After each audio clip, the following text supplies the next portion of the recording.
E aí, gente, B.E.D aqui! Hoje vamos conversar sobre livros que novo ajudam você a fazer cerveja caseiro, ou seja, a pior livros para nossa hobby. First, I'd like to thank all my subscribers, returning viewers, and all you new guys too. Thank you so much for your support. I do appreciate it.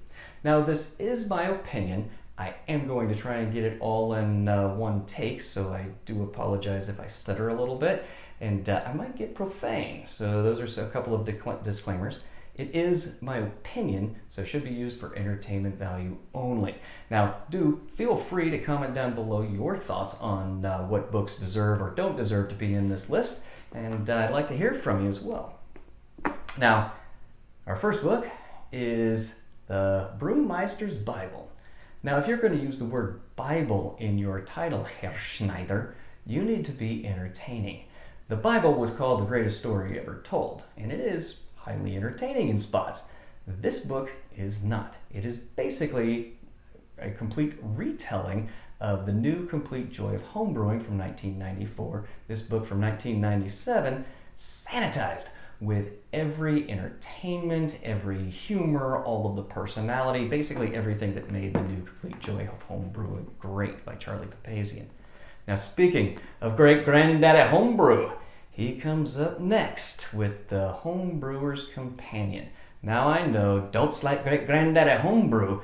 I am not Marvel. I'm not turning my back on Stan Lee. But this book really feels like a cash grab. It doesn't really add anything to the equation, and it being called a companion, man, a companion should help me move stuff, clean, or at the very least drink a beer and entertain me. Now, this is an entertaining book, but it doesn't really add anything over the New Complete Joy of Homebrewing. How to grow your own hops, malt, and brewing herbs is next. Now, you don't grow malt, you grow grains, and you send them through the malting process to become malt. Now, he does go into that. He even gives us 2 whole pages to make us master malters.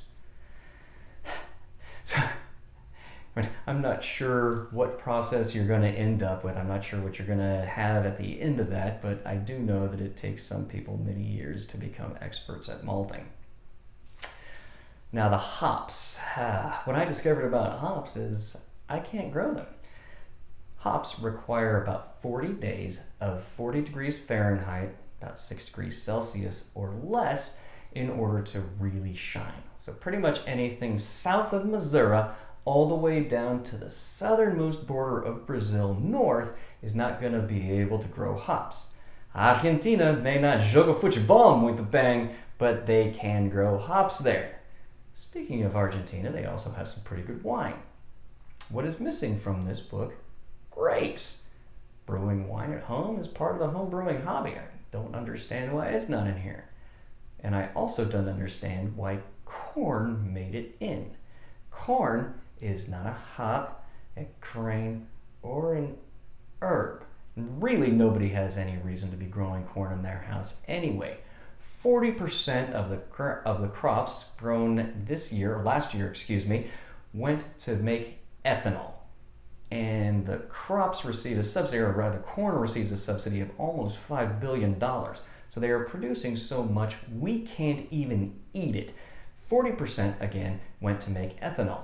Now, interesting about ethanol, wheat, which received a $2 billion subsidy, barley, which received next to nothing, and sorghum, I didn't see it on the list, make ethanol 2% more efficiently than corn. Now, barley might end up with about $5 million for study, educational purposes in the universities this year. I would really like to see it get some of that $5 billion from corn, especially since it's more efficient at the main thing that corn is being used for. Now, additionally, barley requires a maximum of 470 millimeters of water a year. That equates to about 21 inches. Corn, on the other hand, requires between 480 millimeters or all the way up to 660 millimeters of water. That's between 22 and 30 inches of water. So it costs more water and is less efficient than barley to make ethanol. So I, again, would like to see more people growing barley. The last thing about this guy is he brings up the starter for yeast. Now this is 2011, and this is when they found out or when they learned that you shouldn't really put a bunch of hops in your starter. So it is the first time that I saw that you shouldn't use, or said that you should use a full malt for your starter. So that did help a little bit, but that's all stuff that you can find online, and really everything that you would learn out of this book you can find out in better places nowadays. There's a couple of books that I would recommend that you read. I'll do a video on those later. Of course, you have the internet and of course this YouTube thing. So if you've made it this far, subscribe, give me a like, again, comment down below your thoughts, and until next time, have a good one.